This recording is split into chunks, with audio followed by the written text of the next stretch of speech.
السلام علیکم ورحمۃ اللہ وبرکاتہ۔ سامعین اکرام، آپ اس ویڈیو کے اندر غیر مقلد عالم توصیف الرحمان کا فضائل اعمال کے ایک واقعے پر اعتراض سنیں، اس کے بعد اس کا مدلل جواب سنیں۔ اس کو پکارو، اس کو پکارو۔ ایک کہتا ہے فضائل درود کے اندر، میں حج پہ گیا، صفحہ 116 ہے، میری ماں مر گئی، وہیں رہ گئی، منہ کالا، پیٹ پھول گیا۔ میں نے کہا یہ کیا مصیبت آ گئی؟ اچانک مدینے سے دیکھا ایک ابر آیا، نیچے اترا، اس میں سے بندہ ظاہر ہوا، ماں کے منہ پہ، پیٹ پہ، جسم پہ ہاتھ پھیرا، وہ پھیرتے ہی فوراً ہی ماں بالکل ٹھیک ٹھاک ہوگی۔ میں نے کہا تو کون ہے؟ کہا تو نے نہیں پہچانا؟ کہا نہیں میں نے تو نہیں پہچانا۔ کہا میں محمد الرسول اللہ ہوں۔ اللہ کے نبی علی اور عائشہ کی صلح کے لیے کیوں نہ آئے؟ اللہ کے نبی عمر کو شہید ہوتے ہوئے بچانے کے لیے کیوں نہ آئے؟ اللہ کے نبی عثمان جب گرفتار تھے، پیاسے تھے، اس پیاسے کی پیاس بجھانے کے لیے کیوں نہ آئے؟ اللہ کے نبی حسنین کریمین کو کوفیوں کے شر سے بچانے کے لیے کیوں نہ آئے؟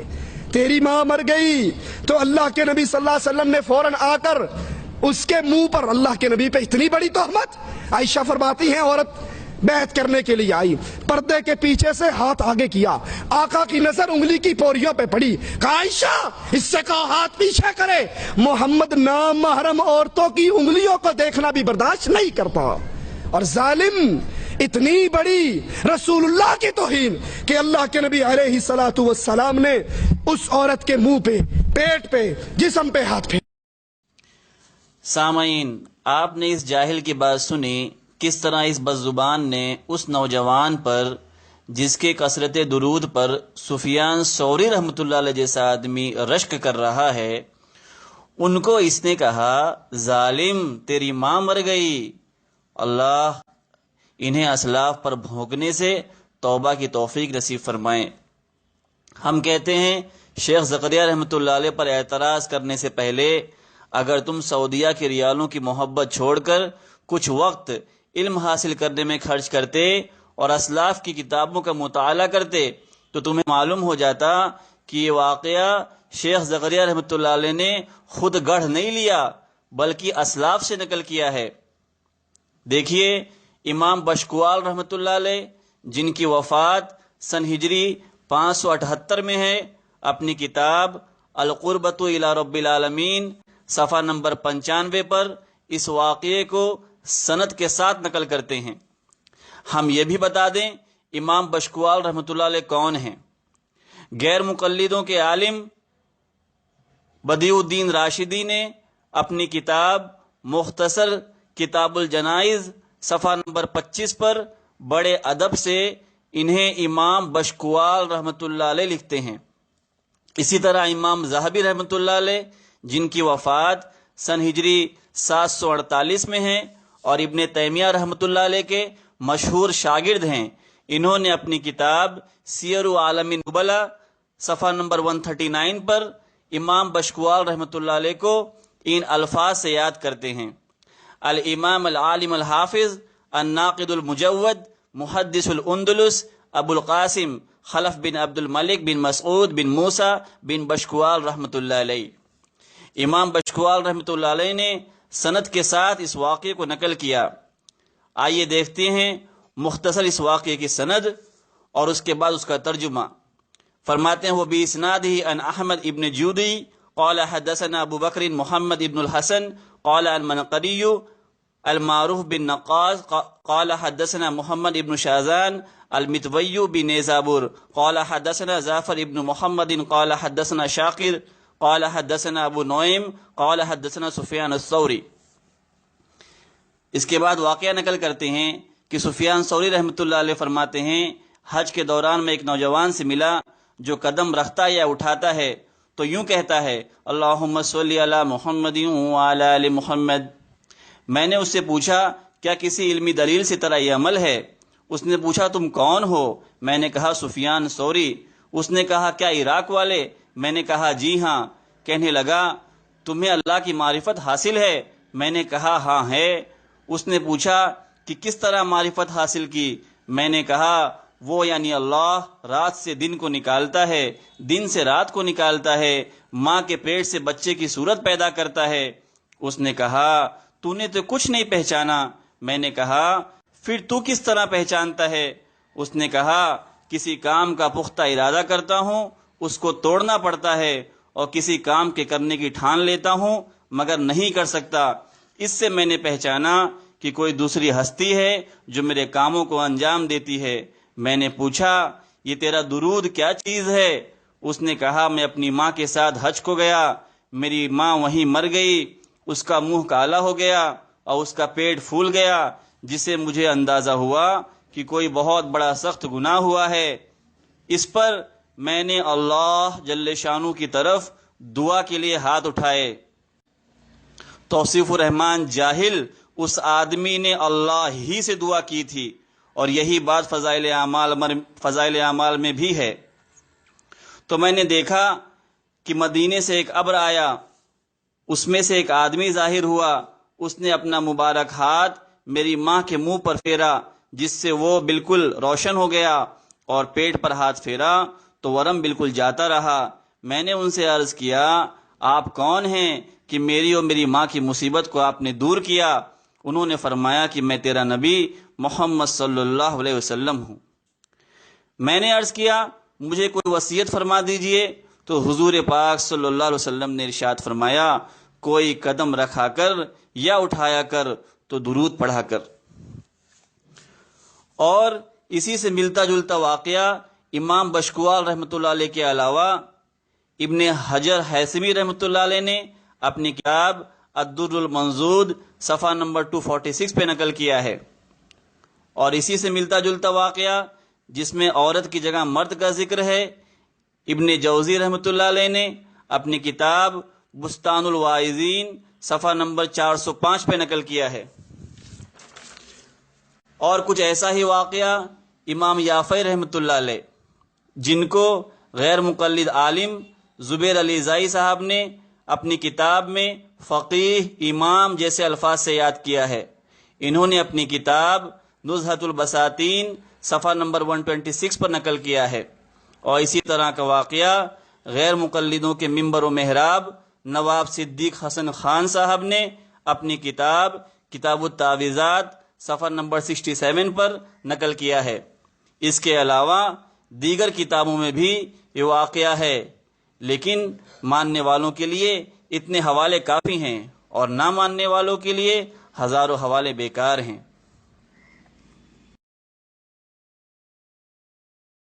کہ اس میں حضور صلی اللہ علیہ وسلم کا غیر محرم کو چھونے کا ذکر ہے، اور امی عائشہ رضی اللہ تعالیٰ عنہ کا ارشاد نقل کر کے اپنی کم علمی اور جہالت سے شیخ زکریا رحمۃ اللہ علیہ کو گستاخ ثابت کرنے کی ناکام کوشش کی ہے۔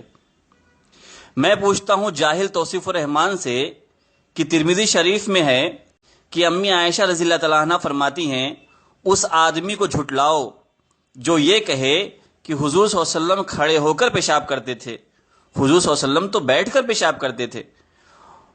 اور اس حدیث کو البانی نے صحیح بھی کہا ہے، لیکن امام بخاری رحمۃ اللہ علیہ ایسی 4 حدیث لائے ہیں جن میں ہے کہ حضور صلی اللہ علیہ وسلم نے کھڑے ہو کر پیشاب کیا۔ اب ہم توصیف الرحمان جاہل سے کہتے ہیں امی عائشہ رضی اللہ تعالیٰ عنہ کا ارشاد یہاں فٹ کر کے امام بخاری رحمۃ اللہ علیہ کو جھوٹا اور کذاب کہہ دو معاذ اللہ، اور اپنی اگلی منزل منکر حدیث میں شامل ہو جاؤ۔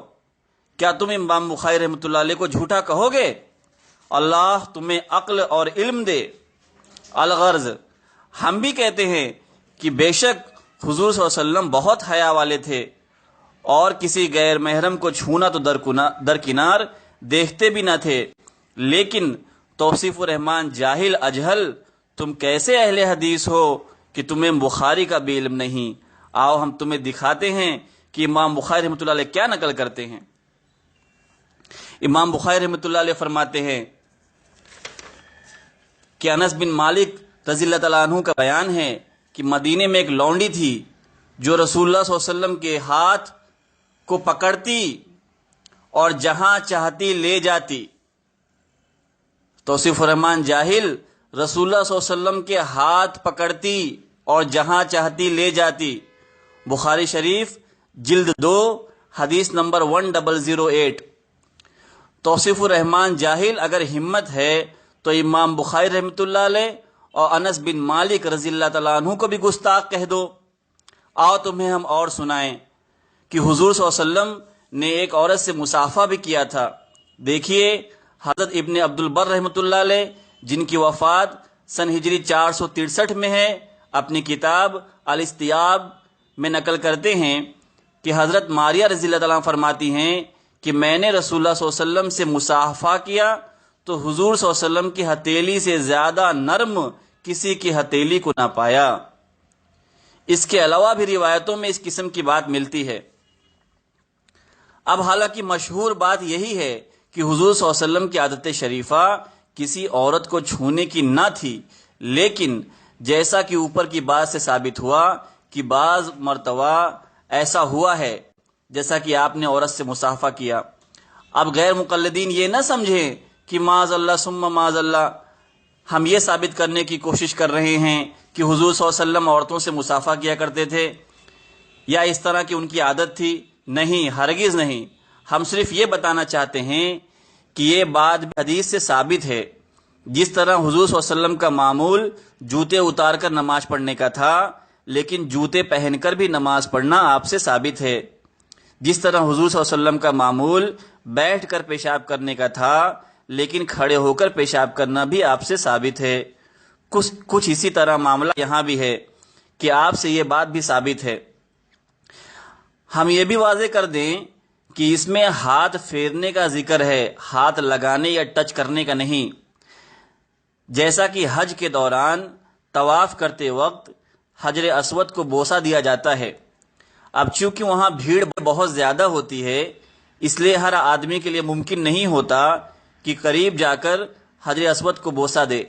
اس لیے اگر کوئی دور سے ہاتھ سے اشارہ کر کے اپنے ہاتھ کو چوم لے تو یہ بھی بوسہ دینے کے مانند ہو جاتا ہے، جسے استلام کہتے ہیں۔ جیسا کہ ترمذی شریف کی روایت بھی ہے، تو یہ اشارہ کرنا گویا حجر اسود کو بوسہ دینے کے مانند ہو جاتا ہے۔ اب دیکھیں جس طرح یہاں حجر اسود کو دور سے ہی اشارہ کر کے بوسہ دیا جا سکتا ہے، تو کیا اسی طرح حضور صلی اللہ علیہ وسلم دور ہی سے اشارہ کر کے ہاتھ نہیں پھیر سکتے؟ ہم یہاں تھوڑی اور وضاحت کر دیں کہ بالفرض مان بھی لیا جائے کہ یہاں ہاتھ ٹچ کرنا، چھونا ہی مراد ہے، تب بھی یہ بات قابل غور ہے کہ وہ حضور صلی اللہ علیہ وسلم کا جسم مثالی تھا، اصل جسم نہیں تھا کہ جس پر دنیاوی احکام لاگو ہوں، جیسا کہ امام سیوطی رحمۃ اللہ علیہ نے مفصل اس بارے میں بیان کیا ہے۔ دوسرے یہاں باحیثیت طبیب یعنی ڈاکٹر ہاتھ پھیرنا بھی مراد ہو سکتا ہے، جیسا کہ واقعے میں ہے کہ اس عورت کا چہرہ کالا پڑ گیا تھا اور پیٹ پھول گیا تھا، اس لیے حضور صلی اللہ علیہ وسلم نے اس کی صحت یابی کے لیے بطور طبیب ہاتھ پھیرا ہو، جیسے حضرت عیسیٰ علیہ السلام کے ہاتھ پھیرنے سے بیمار لوگ کے مرض ٹھیک ہو جاتے تھے۔ ہم توصیف الرحمان جاہل سے پوچھتے ہیں کہ تم نے حضور صلی اللہ علیہ وسلم کے بارے میں اتنی گندی بات کیوں سوچی؟ کیوں تم نے کوئی اچھی تعویل نہیں کر لی؟ لیکن کیا کریں، تم اپنی گندی سوچ سے مجبور ہو۔ بس ہم اتنا کہیں گے کہ غیر مقلدین تعصب میں اتنے غرق ہو گئے ہیں کہ اعتراض کرنے سے پہلے ٹھیک سے سوچتے بھی نہیں۔ ہم توصیف الرحمان جاہل سے پوچھتے ہیں کہ جن محدثین نے اس واقعے کو نقل کیا ہے، کیا انہیں یہ نہ سمجھ آیا کہ یہ گستاخی بھرا واقعہ ہے؟ لیکن ان حضرات کی سوچ توصیف الرحمان جاہل جیسی گندی نہیں تھی، اس لیے انہوں نے اس سے وہی مراد لیا جو حضور پاک صلی اللہ علیہ وسلم کی شان میں زیادہ بہتر اور مناسب تھا۔ ہم آپ کے سامنے یہ بھی واضح کر دیں کہ اہل سنت والجماعت احناف دیوبند بالکل یہ نہیں کہتے کہ ایسے واقعات کا ظاہر ہونے میں نبی اور ولی کو خود اختیار ہوتا ہے، اور اس کی بنا پر ہم ان کو عالم الغیب یا مختار کل مانتے ہیں، جیسا کہ بریلی حضرات کا عقیدہ ہے، بلکہ ایسے واقعات کے بارے میں ہم یہ کہتے ہیں کہ ایسے واقعات بمرضی خداوندی ہو سکتے ہیں، اللہ ہی کے حکم سے ایسے واقعات کا صدور ہوتا ہے، جیسا کہ اس واقعے میں ہمارا یہ بالکل عقیدہ نہیں کہ حضور صلی اللہ علیہ وسلم عالم الغیب تھے کہ انہیں پہلے تو اس جوان کی ماں کی پریشانی کا علم ہو گیا، پھر حضور صلی اللہ علیہ وسلم مختار کل بھی تھے کہ خود بخود اس کی مدد کو آ گئے، بلکہ یہ ساری باتیں اللہ ہی کے ارادے سے اور اللہ ہی کے کرنے سے ہوئی ہیں۔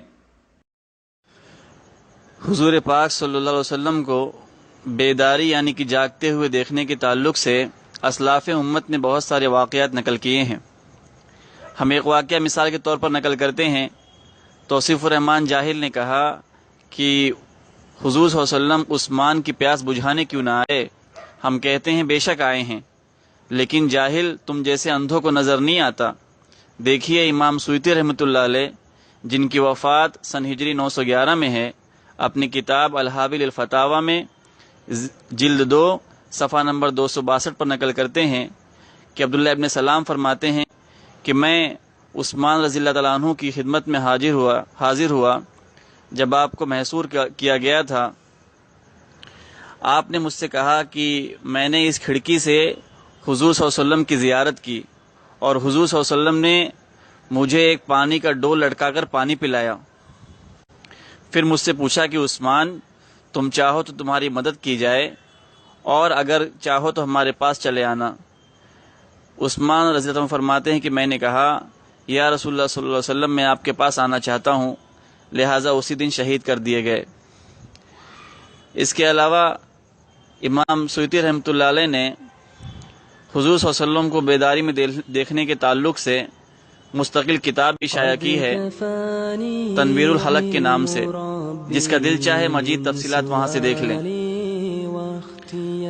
بس ہم اللہ سے دعا کرتے ہیں کہ اللہ امت مسلمہ کی ایسے دھوکے باز اور لا علم لوگوں سے حفاظت کرے، اور ہم ہمارے اہل حدیث بھائیوں سے بھی گزارش کرتے ہیں کہ خدارا ایسے دھوکے باز مولویوں کی تقلید میں پڑھ کر اپنی آخرت برباد نہ کریں اور دین حق کو قرآن، سنت اور اسلاف کے فہم سے سمجھنے کی کوشش کریں۔ السلام علیکم ورحمۃ اللہ وبرکاتہ۔